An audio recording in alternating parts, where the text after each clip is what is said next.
आज के इस वीडियो में हम लोग बात करेंगे स्कॉर्पियन सबमरीन्स के बारे में। कुछ समय पहले एक न्यूज निकल कर आई थी कि फिलीपींस अपनी पहली सबमरीन्स लेने वाला है और उनकी इस रिक्वायरमेंट को लेकर कई देशों की तरफ से अपनी सबमरीन उनको ऑफर की गई थी। इसमें से एक ऑफर नेवल ग्रुप की तरफ से आया था और नेवल ग्रुप की तरफ से अपनी स्कॉर्पियन क्लास सबमरीन्स फिलीपींस को ऑफर की गई हैं।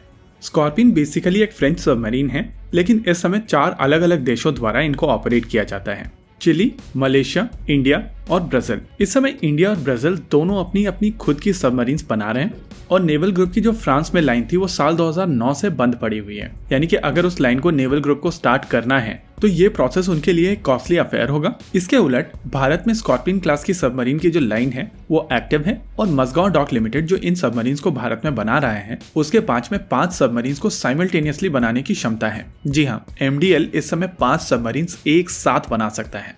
अगर फिलीपींस के प्लान को समझा जाए तो उनको बेसिकली 2 सबमरीन्स चाहिए और अगर उनके लिए ये सबमरीन्स भारत में बनाई जाती हैं तो प्रैक्टिकली ये उनको चीप पड़ेंगी और MRO भी उनके लिए आसान हो जाएगा। फिलीपींस के एक पत्रकार हैं जिनका नाम है एरन मैथ्यू लारियोजा और उनकी तरफ से ट्विटर पर अपनी एक ओपिनियन रखी गई है जहां पर उन्होंने कहा है कि नेवल ग्रुप अगर इन सबमरीन्स को भारत में बनाता है तो ये सबमरीन्स फिलीपींस को काफी सस्ती पड़ेंगी। उनका मानना है कि भारत और फ्रांस मिलकर एक नए तरीके का जॉइंट प्रोडक्शन शुरू कर सकते हैं जिससे फिलीपींस जैसे देशों की रिक्वायरमेंट को पूर्ण किया जा सकता है। एरॉन का मानना है इन सभी देशों के सोचने का तरीका सिमिलर है, यानी कि कहीं न कहीं ये देश चाइना से परेशान है और अगर ये लाइक माइंडेड कंट्रीज एक साथ मिलकर काम करते हैं और फिलीपींस जैसे देश की रिक्वायरमेंट को पूर्ण करने के लिए कॉपरेशन करते हैं तो लॉन्ग रन में ये चीज सभी के लिए विन विन होगा। पर्सनली मैं एरॉन के इस असेसमेंट से पूरी तरीके से सहमत हूँ, क्योंकि अगर फिलीपींस के लिए स्कॉर्पियन क्लास की सबमरीन्स भारत में बनाई जाती हैं तो न ही केवल ये सबमरीन्स फिलीपींस के लिए सस्ती पड़ेंगी बल्कि भारत और फ्रांस का जो कॉपरेशन है वो एक नेक्स्ट लेवल पर जाएगा।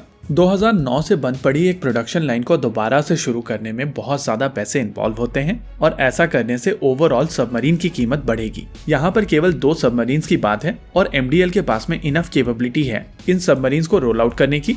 इसके अलावा अगर ट्रेनिंग एस्पेक्ट की बात की जाए तो इस समय फिलीपींस की नेवी के कुछ पर्सनल्स फ्रांस में हैं और ये लोग वहां पर ट्रेन कर रहे हैं। लेकिन ये चीज समझना जरूरी है कि फ्रेंच नेवी स्कॉर्पियन क्लास की सबमरीन्स को ऑपरेट नहीं करती है।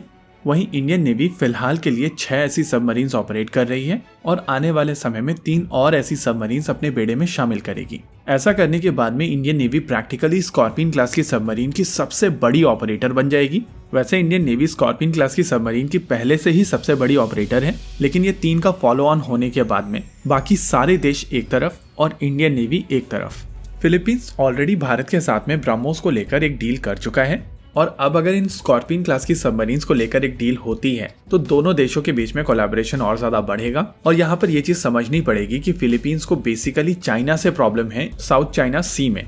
ऐसे में इंडियन नेवी के साथ में कोलैबोरेशन उनके लिए एक बेहतर विकल्प है, लेकिन चीजें इतनी रोजी भी नहीं है। देखिए, भारतीय नौसेना की स्कॉर्पियन क्लास की सबमरीन्स के साथ में एयर इंडिपेंडेंट प्रोपल्शन सिस्टम नहीं है और French air independent propulsion system MESMA Bharat में अभी नहीं बनाया जाता है। ऐसे में अगर फिलीपींस, भारत और फ्रांस मिलकर ये अग्रीमेंट करते हैं तो या तो ये सबमरीन बिना एयर इंडिपेंडेंट प्रोपल्शन सिस्टम के होंगी और या फिर DRDO द्वारा डिजाइन किया गया air independent propulsion system in submarines के ऊपर जाएगा। ओवरऑल ये प्रोस्पेक्ट बहुत अच्छा है। अगर चीजें इसी तरीके से होती हैं तो तीनों देशों के लिए चीजें विन विन होंगी और इसी वजह से ये देखना इंटरेस्टिंग होगा कि ये मूवमेंट कब और कैसे होता है। इसी के साथ आज के इस वीडियो में रखते हैं केवल इतना ही। वीडियो को अंत तक देखने के लिए धन्यवाद। देखते रहिए अल्फा डिफेंस। जय हिंद।